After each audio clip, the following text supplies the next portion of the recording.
बच्चों, let's read the question. Question है 1 centimeter into 1 centimeter square paper coated with suitable adsorbent on both sides. Paper is dipped in an aqueous solution of glucose of volume 20 ml and concentration 20 ppm. The final concentration of glucose was dropped to 19 ppm due to adsorption. तो कुछ adsorption हो गया जिसकी वजह से glucose का concentration कम हो गया. तो आपको निकालना है final number of glucose particles that are adsorbed पर unit area of the paper. ठीक है, तो अगर इस क्वेश्चन के हम कॉन्सेप्ट की बात करें तो ऑब्वियसली इसमें हम एड्जॉर्प्शन कॉन्सेप्ट को डिस्कस कर रहे हैं, है ना. एड्जॉर्प्शन में क्या होता है? एक्यूमुलेशन ऑफ द सब्सटेंस, किसी भी सब्सटेंस का accumulation on the surface, bulk में नहीं होगा, सरफेस पे होगा, है ना. और सपोज ये अगर आपकी सरफेस है तो जिस सरफेस पे एड्जॉर्प्शन होता है उसको बोलते हैं एड्जॉर्बेंट, और जो सब्सटेंस आकर एड्जॉर्ब होता है सरफेस पे उसको बोलते हैं एड्जॉर्बेट, है ना. जब कुछ एड्जॉर्प्शन होगा तो ऑब्वियसली कॉन्सेंट्रेशन तो कम होने ही वाली है ना. तो ऐसा ही हुआ कि जब सूटेबल एड्जॉर्बेंट डाला गया था पेपर के बोथ साइड्स एंड ग्लूकोज का कॉन्सेंट्रेशन कम हो गया क्योंकि ग्लूकोज के कुछ मॉलिक्यूल्स एड्जॉर्ब हो गए तो उसका जो कॉन्सेंट्रेशन है वो कम हो गया सोल्यूशन का. तो अगर हम यहाँ पे पहले निकालें मास ऑफ ग्लूकोज एड्जॉर्ब, यानी कि कितना ग्लूकोज एड्जॉर्ब हुआ है, तो क्या हो जाएगा कि इनिशियली उसकी कितनी कॉन्सेंट्रेशन थी 20 ppm, अब बची कितनी 19 ppm, है ना. इनटू वॉल्यूम कितना है 20 ml, लेकिन हमें ये ppm में दिया हुआ है कॉन्सेंट्रेशन, तो 10 की पावर 6 से डिवाइड करना पड़ेगा. तो हमारे पास जो मास ऑफ ग्लूकोज एड्जॉर्ब्ड आ जाएगा वो आ जाएगा 2 × 10 की पावर -5 का ग्राम.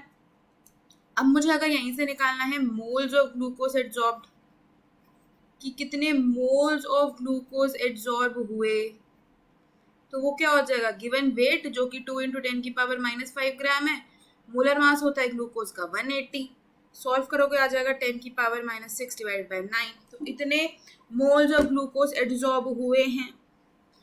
अब अगर हम बात करते हैं नंबर ऑफ ग्लूकोज मॉलिक्यूल्स, मतलब कितने मॉलिक्यूल्स एड्जॉर्ब हुए, तो वो आप कैसे निकालोगे, मोल्स इंटू एवोगैड्रो नंबर, है ना. मोल्स इंटू एवोगैड्रो नंबर जो कि होता है 6.022 इंटू 10 की पावर 23. तो इतने ग्लूकोज के मॉलिक्यूल्स एब्जॉर्ब हो जाएंगे. तो ये अप्रॉक्सीमेटली अगर हम 6.022 को 6 मान के कैलकुलेट करें तो हमारी कैलकुलेशन में 20/3 इंटू 10 की पावर 16 आ जाएगा.